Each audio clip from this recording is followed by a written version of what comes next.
I'm very excited now to introduce my good friend Augusto, a fellow B Corporation, founder, CEO of Nossa Familia Coffee, and one of my favorite human beings. He has just a verve for life that's incredible. When I started Nossa Familia Coffee about 12 years ago, there's quite a few challenges ahead. Number one, I was an engineer. I knew nothing about how to start a business or run a business. Number two, I was the breadwinner for the family. So it was my responsibility to keep an income coming while we had baby number two on the way already. Number three, I had a whole $400 that I could invest to start a business. And then to make matters more interesting, this is Portland and coffee, and the competition is fierce. There's over 30 roasters back then, and now there's over 60 of us roasters in Portland alone. But I knew I couldn't stay an engineer. It wasn't fulfilling to me. My brain is not wired for engineering, as my operations manager would tell you. And then there was a more honorable reason of why I wanted to go into coffee. You see, my family has been growing coffee in the highlands of Brazil for over 120 years, since the 1890s. Coffee is my heritage. Coffee's in my blood. It's some of in your blood as well, I can see. I grew up spending all my holidays at the farm. Let me tell you of one of my memories. 6 a.m., my grandpa shakes me awake. Levanta, Guto, levanta, let's go. And I would join him and my uncles at the breakfast table. This was the table of plenty. My grandma Augusta would bake almost everything that was on the table. And of course, there's the strong coffee there. And as an 8-year-old, I didn't drink it, but put a bunch of sugar and milk. And then from there, I'd go to ride horses with the farm cowboys. And I remember vividly as an 8-year-old watching the sunrise, watching the mist over the lake, just having this burning desire to show all my friends in Rio how cool the farm was, how beautiful it was. This is a large farm, really large family. My grandpa's 1 out of 11. My mom is the oldest of 10 kids. And so loads of cousins, a lot of fun in the holidays. And there's 50 families that live and work in this farm. And so I grew up seeing how my grandpa and my uncles treated everybody. I grew up hearing the stories of the electrical turbine that was put in the farm so we didn't have to buy power and it would be more sustainable for the farm. It's a beautiful heritage.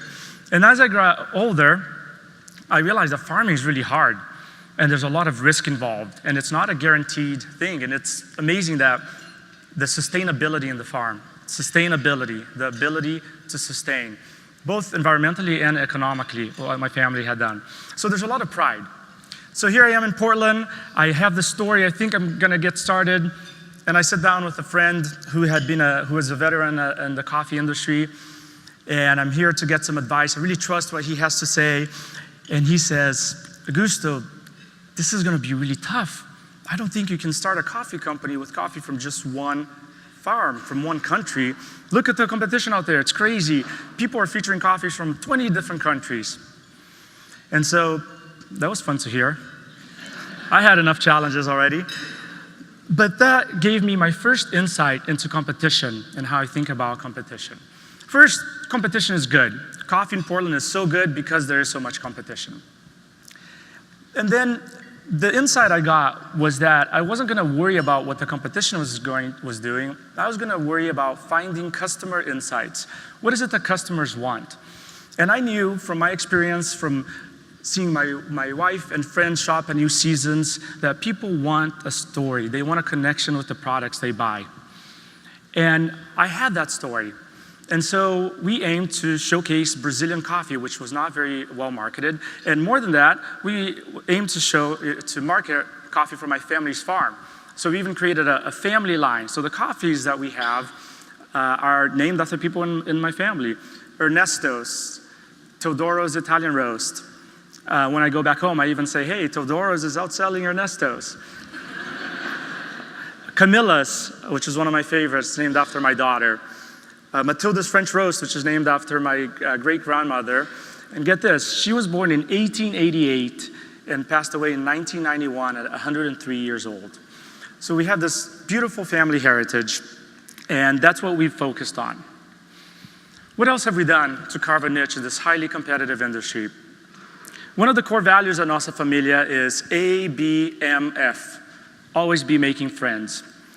And we go to the extreme.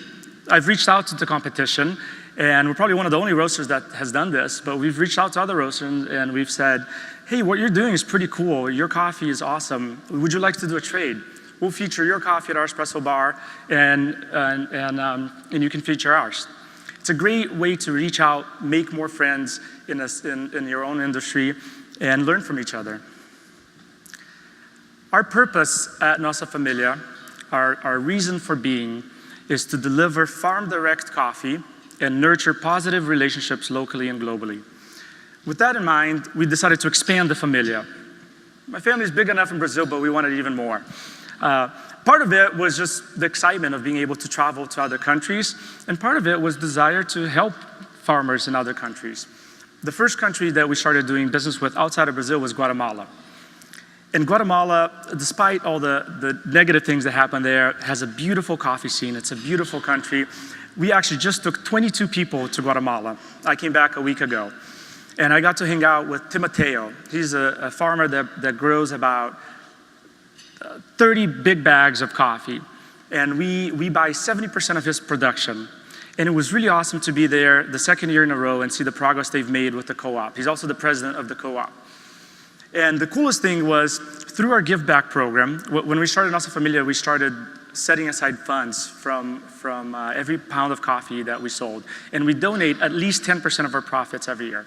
So through this Give Back fund, we are able to pay for solar panels that got installed in this co-op. So this co-op is for 28 farmers, and last year they had a $1,000 electricity bill, which is really high for them. This year they're expecting it to be zero because of the solar panels that we helped fund. Another cool thing that we've done through ABMF is connect people. So one of the farmers that we started working with, Bayardo in Nicaragua, he had restarted his family's farming tradition. We were the first ones to import his coffee into the US. And we brought him along. We subsidized his trip and his brother's trip to go to Guatemala. So here I am from Brazil, living in Portland, going to Guatemala, introducing these people. And Bayardo was ecstatic about the trip, how much he learned from the Guatemalan neighbors and the things that he's going to be able to implement. Another cool thing that happened with Bayardo, and this is part of another core value of ours, which is build trust. I went to his farm for the first time in 2013, and it was a beautiful farm, and we knew our philosophies match. And when we were getting ready for the final details of the final logistics, and we started talking about pricing, when he named the price for the coffee, I had to tell him, no, it's too cheap. You need to charge us more. And that's build trust, because we knew that his coffee was going to be getting better and better, and we wanted him to have a sustainable coffee production. So these are some of the things that we've done to be our own, to have our own voice, to be a force for good in the world. And with our Give Back program, it was during the crisis, I had a banker sit me down and tell me that I was donating too much money.